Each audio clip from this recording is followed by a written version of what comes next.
Hello hello सबैजनालाई दर्शन नमस्ते हाम्रो नयाँ ब्लगमा सबैजनालाई स्वागत छ। हामी आमा छोरीले चाहिँ अब युट्युब चलाउने के भन्छ कोसिस गरेका छौं।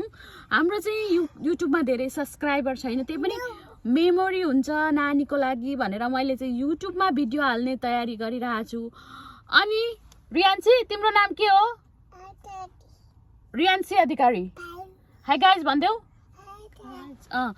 अनि मम्मीको लास्ट नेम के हो? पोखरेल। अनि रियान्सीको नाममा पनि एउटा युट्युब च्यानल खोलेको छु भने मेरो युट्युब च्यानललाई पनि कन्टिन्यू गरिरहेको छु। अहिले चाहिँ हामी गाडीमा छौँ उठिसक्दा। अनि यहाँ देख्न सक्नुहुन्छ केही मेकअप पनि छैन, केही पनि छैन हैन। त्यसो भन्नु हुँदैन मम्मालाई। ल छोटछोटी गया भन्देऊ। नगर्ने नारायण भन्देऊ न त। नारायण सबैजनालाई। अनि लु के भन्छ ताराबाजी? ताराबाजी भन नि त। त्यसो भन्नु हुँदैन। ताराबाजी लु।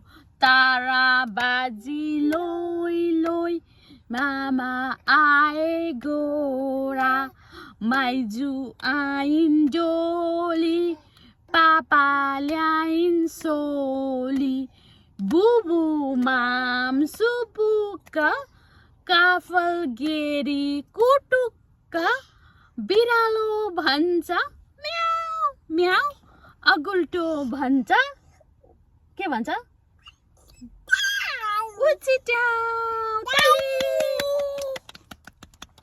रियान्सी चाहिँ अगस्तमा 2 इयरको हुन्छन्। उसको बर्थडे अब आउँदैछ अगस्तमा। अनि ऊ चाहिँ अहिले निकै धेरै नेपाली बोल्ने भइसकेकी छिन् हैन। अनि उसलाई चाहिँ मैले अझै भिडियोहरू बनाएर देखाएर अझै धेरै नेपाली हैन कसरी चाहिँ नेपाली बोल्न लगाउने त क्या नानीहरूलाई। अनि अब बोल्न लगाएर मात्रै भएन, पछि गएर उनीहरूले बिर्सिनु पनि भएन स्कुल जान थालेपछि भनेर चाहिँ नेपालीमै मात्रै बोल्छौँ, नेपालीमै मात्रै। रियान्सी अनि के आमाको मम्मीको लास्ट नेम के हो?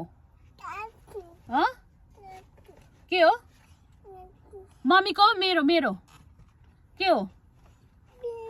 पोखरेल हो। तिम्रो? अधिकारी। ए के गर्ने? नाची लु आउँ त नाचौँ। आऊ यहाँ आऊ त एउटा गीत गाएर नाचौँ तिमी र म भएर दुईजनाबाट। उठ त लु उठ त मामु छोरी भएर नाच गरौँ। कुन गीतमा नाच्ने? छोटीमा छोटी छोटी गैया कुन त?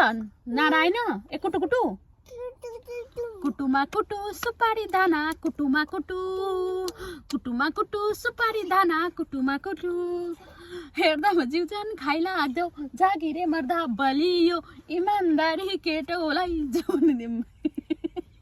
मेरो गीत सुनेर बियो सुन आँटिसकिन्। म त ढले गरिदेऊ त एकचोटि। म त ढले हत्तेरिका गरिदेऊ त। तेरिका साइलेरीमै हत्तेरिका साइलेरीमै आमालाई पल्ला रे साइलोले भन त लु। म अब यो भिडियो एडिट गरेर हाल्दैछु, सबैजनाले हेरिदिनु होला। मैले ब्याट्री लो देखाइरहेछ हैन। यो भिडियो चाहिँ मैले धेरै बनाइन किनभने यो चाहिँ हाम्रो रियान्सी धेरै पहिल्यै भ्लग मैले बनाउँथेँ, म त छोडिरहेको थिएँ। अब फेरि नानीको लागि नानीले 2500 हुन्छ भने स्टार्ट गर्छु भन्ने कोसिस गरेँ हैन, स्टार्ट गरेँ मैले। अनि त्यही भएर चाहिँ हजुरहरूले पनि हेरिदिनु होला रियान्सीको ब्लग। रियान्सी चाहिँ अझै 9-10 मन्थ कि मात्रै हुँदैछिन्। अनि अब उसको बर्थडे पनि आउँदैछ। अनि अहिले चाहिँ मैले ब्लगलाई कन्टिन्यू गर्ने कोसिस गरेँ। यहाँ मैले चाहिँ मेकअप टेकअप पनि केही पनि छैन, यत्तिकै अनुहार लिएर हैन। नगर त्यहाँ नहाल रियान्सी। अनि ब्लग बनाएँ। हजुरहरूले सब्स्क्राइब गरिदिनु होला। सब्स्क्राइब गरिदिनु भन, लाइक गरिदिनु भन। अनि नारायण भन्देऊ लु अब एकचोटि। नारायण धन्यवाद भन। Thank you. I love you भन्देऊ। टिक्का लु आई लभ यू भन्देऊ त एकचोटि। लु आई लभ यू भन्देऊ त। ताली आई लभ यू भन्देऊ त। अनि रियान्सीको कार सिट चाहिँ यहाँ छ। अहिले यहाँ गाडी रोकेको भएर पछाडि आएर यो भिडियो बनाएको हैन। अनि सबैजनालाई thank you so much. Thank you भन रियान्सी। आई लभ यू भन्देऊ। मिस यु एभ्रिवान भन तिमी लड्छौ है